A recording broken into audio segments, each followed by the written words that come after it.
За сайн байцгаана уу та бүхэнд энэ өдрийн мэнд хүргэе.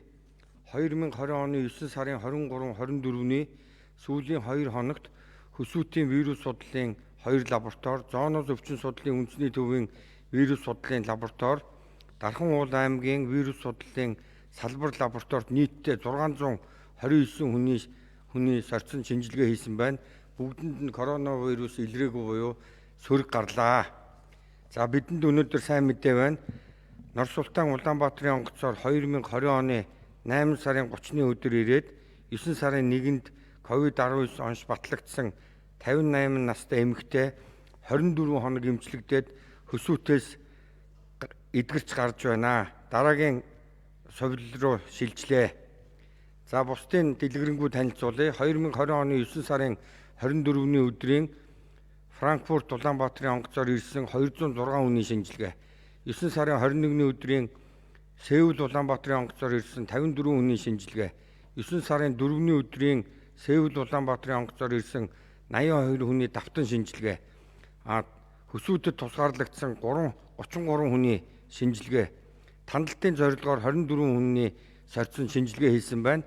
Энэ санамсаргүй төврийн аргаар улсын 2 дугаар төв эмнэлэг, Сүхбаатар дүүрэг, Баянгол дүүрэг, Хан уул дүүрэг, Сонгон харих дүүргийн сорьцыг санамсаргүйгээр сонгон авч 24 сорьцсон шинжилгээ хийхэд коронавирус илрээгүй байна.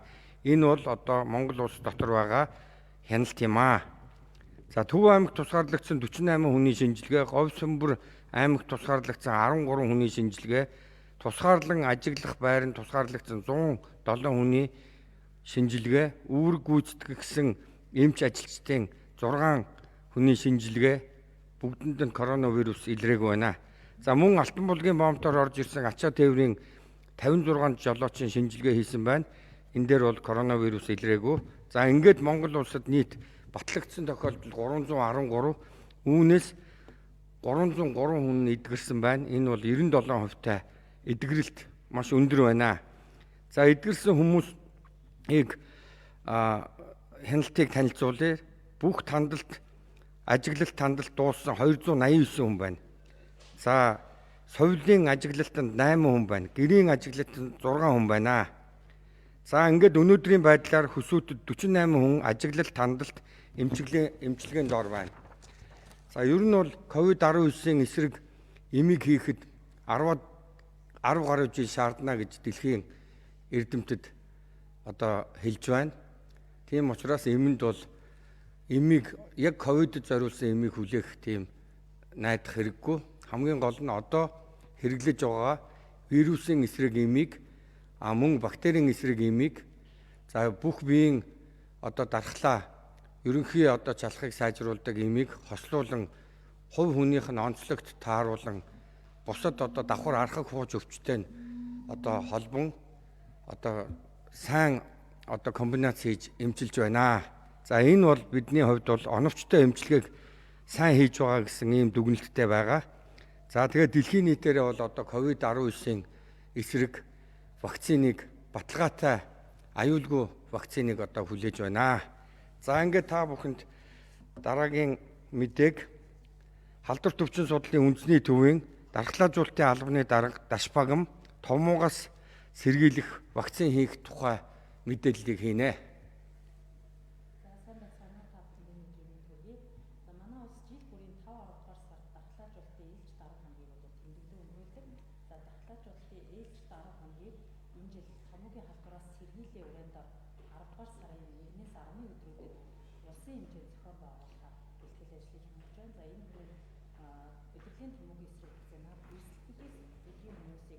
Хамруулахаар төлөвлөлөө. За томоогийн вакцинд аймгийн төвийн 2-5 хүртэл насны хүүхэд буюу цэцэрлэгийн насны хүүхдүүд, нийслэлийн хэвд бол 6 сартаагаас 9 насны хүүхдүүд цэцэрлэгийн болоод сургуулийн бага ангийн хүүхдүүдийг бол хамруулахаар бэлтгэл ажлыг хангаж байна. За хүүхдүүдийг бол Харьяа Сум өрхийн эрүүл мэндийн төвийн дархлаажуулалтын байнгын цэгүүд болон за цэцэрлэг сургууль, ерөнхий боловсролын сургуулийн бага ангийн хүүхдүүдийг хамруулахаар сургууль дээр байгуулагдсан дархлаажуулалтын төр цэгүүдээр бол хамруулах ажлыг зохион байгуулнаа. За цэцэрлэг сургуулийн насны хүүхдтэй эцэг эхчүүд маань энэ улирлын томоогийн эсрэг вакцинд хүүхдээ хамруулах талаар бол сургууль цэцэрлэгийн багшид мэдээлэл өгч За сургууль цэцэрлэгээс бол вакцин хийлгэх зөвшөөрлийн хуудсыг бол тарааж өгж байгаа. За энэ хуудастай танилцаж баталгаажуулнаа. За хэрвээ таны хүүхэд сүүлийн 1 сарын хугацаанд томоогийн болон товдлын дархлаажуулалтад хамрагдсан эсвэл зочмог халдварт өвчнөр өвдсөн бол энэ талаарх мэдээллээ эмч болоод за сургууль цэцэрлэгийн багш нарт бол заавал мэдээлж улирлын томоогийн вакциныг хийх хугацааг бол хойшлуулнаа гэсэн үг. За бусад эрсдэл бүлэг буюу одоо энэ томууд хамгийн өртөмхий байгаа өндөр наснууд 65-аас дээш насныхаа архаг хууч өвчтөй хүмүүс, жирэмсэн эмэгтэйчүүд эмч чимлэгийн ажилчид хамрагдах бөгөөд за эдгээр хүмүүс бол харьяа сум өрхийн эрүүл мэндийн төвийн дархлаажуулалтын байнгын цэгүүд болоод эрүүл мэндийн байгууллага дээр байгуулагдсан төр цэгүүдээр бол томоогийн вакцинд хамрагдана. За вакциныг 6 сартаагаас 2 насны хүүхдэд бол 2 удаагийн тунг 1 сарын зайтаагаар хийн, 3-аас дээш насны болоод насан туршидад 1 удаагийн тунгаар бол дархлаажуулна. За мөн энэ удаагийн энэ дархлаажуулалтын 10 хоногор бол заавал хийх дархлаажуулалтаас хоцорсон хүүхдүүдийг нөхөн дархлаажуулах болоод товдлын дагуу 7-15 настайд хийдэг сахуу татрангийн эсрэг вакциныг бол нэгэн зэрэг зохион байгуулнаа. За тэгэхээр бага насны хүүхдтэй эцэг эхчүүдтэй хандаж хэлэхэд бол улирлын томоогийн эсрэг вакциндаа одоо хүүхдүүдэд бүрэн хамруулахыг бол уриалж байна. Энэ улирлын томоогийн эсрэг вакцины хамрагдсанаар бол та томоогийн хүндрэл болоод томоогийн одоо энэ вакцины найрлаганд орсон вирусээс бол хамгаалагдах боломжтой байгаа. За дараагийн мэдээллийг эрүүл мэндийн яамны эмнэлгийн тусламжийн газрын уламжлалт хамгаалах ухааны хэлтсийн дарга жаргал сайхан хийнэ. За баярлалаа та бүхэнд энэ өдрийн мэнд хүргэе.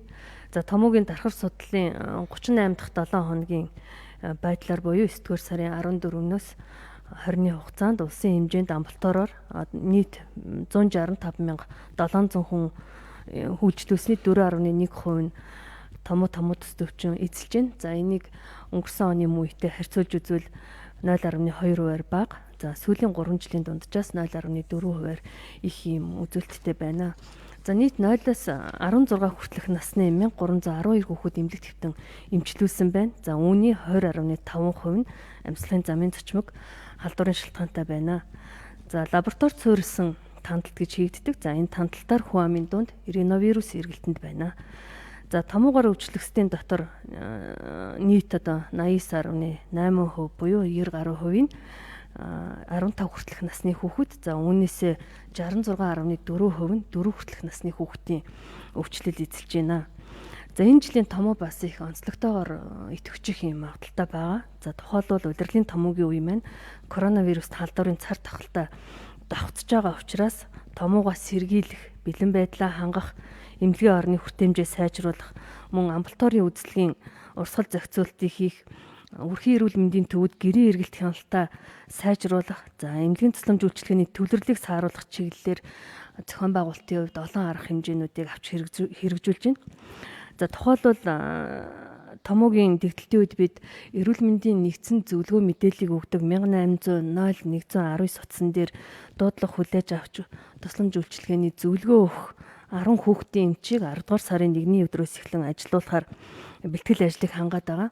За эдгээр хүүхдийн эмч нар маань томоогийн эмнэлзэн зөвлөмжийг өгнө. За ханиад томоогоор өвдсөн бага насны хүүхдийн асаргаа суулгаа хооллолтын талаар эцэг их асран хамгаалагч нарт зөвлөгөө мэдээлэл өгнө. За мөн хизээ яаралтай одоо хүүхдээ эмнэлэгт авч очих вэ, эмнэлэгт хизээ хандах вэ гэдэг энэ яаралтай шинжүүдийг тодруулан томоогийн хүндрэлээс сэргийлэх зөвлөгөө мэдээллүүдийг цаг алдалгүй өгөх юм үүрэгтэйгээр ажиллах юм аа. За мөн одоо их хүүхдийн эрүүл мэндийн үндэсний төв болон дүүргийн эрүүл мэндийн төв нэгдсэн эмнэлгүүдэд томоогийн улмаас одоо нэмэлтээр дэлгэх боломжтой орны нөөц судалгаа гарган бэлтгэл байдлуудыг хангуулад байна. За их хүүхдийн эрүүл мэндийн үндэсний төвөөс дүүргийн эмнэлгийн одоо эрчим тэмчилгээ яаралтай тусламжийн чиглэлээр ажиллаж байгаа мөн энэ амьсгалын замын халдвар дээр ажиллаж байгаа эмч нарыг ажлын байран дээр нь очиж сургаж дадлагжуулах энэ мэрэгжил арга зүйн дэмжлэг өгөхийн ажлууд мөн үргэлжлэн хийгдэж байгаа. За 10 дугаар сарын 1-ээс дүүргийн одоо нийслэлийн 6 дүүргийн нэгдсэн эмнэлэг дээр хүүхдийн засагт нь их хүүхдийн эрүүл мэндийн үндэсний төвөөс нарийн мэрэгжлийн эмч, совилогч нар очиж ажиллахын. За ингэснээрээ энэ амьсгалын эрхтний эмгэхийн үед их хүүхдийн эрүүл мэндийн төв ямар тусламж үйлчилгээ үзүүлдэг вэ? Яг тэр тусламж үйлчилгээний чадварыг дүүргийн нэгдсэн эмнэлгүүд дээр одоо бүрдүүлж өгөх энэ боломжийг нээж өгч байгаамаа.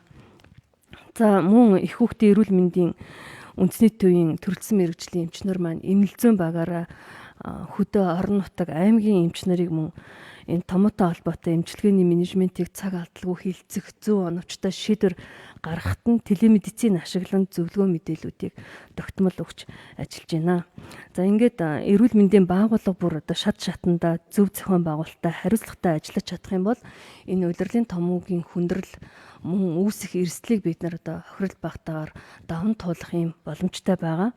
За томууд төсдөвчин буюу амьслын замын цочмог халдварын үед эцэг эхчүүд маань бага насны хүүхдүүдтэй тавих анхаарал халамжаа илүү сайжруулах, илчлэг сайтай хоол ундаар дархлаагийн дэмжих, дулаан хувцлах, за олон нийтийн газраар дагуулж явахгүй байх, амны хаалт тогтмол зүйл гэж хөвших, мөн өвжилсэн тохиолдолд дур мэдэн эмчлэхгүй байх, за ариун цэвэр эрүүл ахуйн дэглэмийг сайтар сахиулах, за шаардлагатай тохиолдолд түрүүний миний хэлсэн 1800 01 19 утсанд болон өрхийн эрүүл мэндийн төвөдөө одоо хандаж ажиллахыг та бүхэн зөвлөж байна. За өнөөдрийн хэвлэлийн хурал үгээр өндөрлөж байна. Баяртай.